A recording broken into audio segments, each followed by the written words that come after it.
دیکھیے الحمدللہ آج ایک طویل عرصے کے بعد تقریباً 5 سال کی نظر بندی کے بعد آج جس طرح کا سیرت کے پروگرام میں جانے کا موقع ملا، اور مجھے خوشی ہے کہ آج جو ہم نے ٹاپک ہی رکھا تھا وہ تھا یہ کہ اصلاح معاشرہ کے حوالے سے جو ہم نے جو رہنما خطوط حضور صلی اللہ علیہ وسلم کی جو مبارک زندگی ہے اس کے حوالے سے جو ہمیں کیا کیا رہنما خطوط ہیں اور کس طرح سے ہم اپنے سوسائٹی میں اپنے معاشرے میں اصلاح کا کام کر سکتے ہیں، چینج کا کام کر سکتے ہیں، تبدیلی کا کام کر سکتے ہیں تاکہ ہمارا سماج بہتر ہو۔ کیونکہ آپ سب جانتے ہیں کہ جو چیلنجز ہماری سوسائٹی میں ہیں وہ بہت بڑھ گئی ہے، اگرچہ ہمارا فوکس زیادہ ایجوکیشن پر ہے جو کہ اچھی بات ہے اور میں والدین کو اس کے لیے جو ہے مبارکباد بھی دیتا ہوں، لیکن جب تک ہم تعلیم کے ساتھ ساتھ تربیت پر فوکس نہیں کریں گے اور اس کا جو ہمارے پاس جو بیسک ہمارے پاس جو سٹرکچر ہے وہ فیملی سٹرکچر ہے۔ تو آج کے حوالے سے ہم یہی دیکھتے ہیں کہ حضور صلی اللہ علیہ وسلم نے جہاں پر ہمیں انڈیویجول لیول پر جو ہے وہ تبدیلی اور بہتری کا ہمیں درس دیا کہ ہم تقوی، پرہیزگاری، دینداری کا جو ہے وہ پہلو اپنے اندر اجاگر کرے، وہاں پہ ہمیں یہ ذمہ داری بھی دی کہ سوسائٹی کی سطح پہ کلیکٹیو لیول پر بھی جب تک ہم جو ہے وہ بہتر چینجز اڈاپٹ نہیں کریں گے، سماج کے حوالے سے ان تعلیمات کو ہم جو ہے وہ اب نہیں اپنائیں گے جو حضور صلی اللہ علیہ وسلم کی جو سیرت طیبہ سے جس سے ہمیں رہنمائی ملتی ہے، تب تک ہم ایک بہتر سماج نہیں کھڑا کر سکتے۔ اور آج آپ دیکھ رہے ہیں کہ ہمیں ملٹیپل چیلنجز کا سامنا ہے، جہاں پہ ہم دیکھ رہے ہیں کہ ٹھیک ہے ہماری ڈگریز بڑھ رہی ہیں، ہماری ایجوکیشن بڑھ رہی ہے، فارمل ایجوکیشن بڑھ رہی ہے، ہماری نالج بڑھ رہی ہے، لیکن جو ہمارے ایتھیکل ویلیوز ہیں، جو ہمارے مورل ویلیوز ہیں، جو ہمارے بیسک ویلیوز ہیں، ان میں کہیں نہ کہیں بہت کمزوری آ رہی ہے۔ اور میں سمجھتا ہوں کہ جب تک اس نئی نسل میں ہم مورالٹی کو، اخلاقیات کو اور دینداری کو، سچائی، دیانت، امانت، صداقت، یہ جو بنیادی اصول ہیں ہمارے مذہب کے، ان کو ہمیں جو ہے وہ پورا ہمیں فوکس کرنا ہے۔ ٹھیک ہے ماشاءاللہ کہ ہم جو ہے نماز، روزہ، زکوٰۃ یہ تو امپورٹنٹ ہیں ہی، لیکن اس کے ساتھ جو کردار سازی کا جو عمل ہے اس پر ہمیں فوکس کرنا ہے، کیونکہ آج دیکھ رہے ہیں آپ کی جو ڈسٹریکشنز ہیں ہماری نئی نسل کے لیے، آپ دیکھیں کہ جہاں پہ سوشل میڈیا کتنی بڑی ڈسٹریکشن ہے، آپ دیکھیں کہ آج کا جو کمپٹیشن کا جو دور ہے وہ کتنا بڑا ایک چیلنج ہے ہمارے بچوں کے لیے، اور اس کمپٹیشن میں آگے بڑھنے کے لیے ہم صحیح غلط سب کچھ کر رہے ہیں۔ آپ دیکھیں کہ کتنے بچے ہمارے جو ہیں وہ سائیکولوجیکل پرابلمز میں بڑھ گئے ہیں، کتنے بچے ہیں جو دیکھی کے عمل میں بڑھ گئے ہیں۔ آج ہمارے پاس سوشل میڈیا،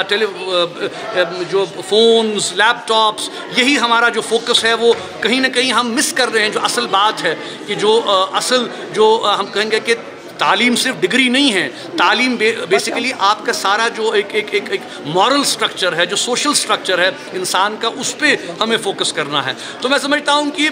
بہت چیلنجز ہیں، آپ جانتے ہیں ماشاءاللہ آپ سے میڈیا سے تعلق ہے، منشیات کا ایک بہت بڑا چیلنج ہے، ڈرگ ایڈکشن کا ہے، سوشل لیول پہ جو ہم نے جو رسومات جو بالکل اختیار کی ہیں، جو غیر اسلامی میں کہوں گا کہ جو ہم نے رسمیں اپنائی ہیں، بہت سے ایسے ایشوز ہیں، چاہے سوسائٹی کی لیول پر ہم دیکھیں، انڈیویجول لیول پر ہم دیکھیں، کلیکٹیو لیول پر ہم دیکھیں، تو ان تمام چیزوں کا اگر ہمارے پاس کوئی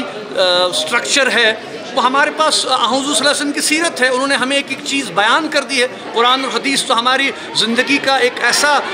رہنما اصول ہونا چاہیے جس کی بنیاد پر پیرنٹس جو ہیں وہ اپنے بچوں کو آگے بڑھائیں۔ اور یہی وجہ ہے کہ پچھلے دنوں آپ نے دیکھا کہ جو جامع مسجد میں بھی ہم نے پہلی بار اس کا ایک پروسیس شروع کیا ہے کہ جو ہمارے جو بچے اسکول جاتے ہیں، اسکول گوئنگ بچے ہیں، ان کے لیے اسکول آورز کے بعد مکتب جانا کتنا امپورٹنٹ ہے، کہ کم سے کم وہاں وہ بیسک اسلامک نالج جو کہ یہی ہے، دینداری، آنیسٹی، اسلامک ویلیوز جو ہیں وہ بہت امپورٹنٹ ہے کہ ہم امبائب کریں اپنی جنریشن میں۔ تو میں آپ کے توسط سے بھی والدین کو یہ کہوں گا کہ جہاں پہ آپ بچوں کی فارمل ایجوکیشن پہ اتنا اسٹریس کرتے ہیں، best schools, best education, best جو ہے وہ آپ جو ایکیڈمک ان کو ایک ماحول دیتے ہیں، بیسٹ ٹیچرز آپ لاتے ہیں، بیسٹ جو کوچنگ سینٹرز آپ ان کو دے رہے ہیں، لیکن اس کے ساتھ ساتھ کم سے کم ان کو دینی اور اخلاقی تعلیم کے حوالے سے مکتب بھیجنا بہت امپورٹنٹ ہے۔ تو میں سمجھتا ہوں کہ ایسے ہمیں بہت سے انیشیٹیوز لینے ہیں جہاں پہ کہ ایک اوور آل گروتھ ہمارے بچوں کی ہو سکے، ہمارے نوجوانوں کی ہو سکے، اور یہ بہت بڑا کام ہے، بہت بہت بڑا کلیکٹیو چیلنج ہے ہمارے لیے. تو میں آپ کے توسط سے, میڈیا کے توسط سے اپیل کروں گا, خاص کر پرائمری فوکس جو ہے ہمارے پیرنٹس ہونے چاہیے. دیکھیں جب تک پیرنٹس آگے نہیں آئیں گے, جب تک کہ وہ اپنے بچوں کی ذمہ داری نہیں لیں گے, یہ ٹھیک ہے کہ آج میں سمجھتا ہوں کہ ہر مادی دور ہے, فادر بھی کام کر رہا ہے, مدر بھی کام کر رہی ہے,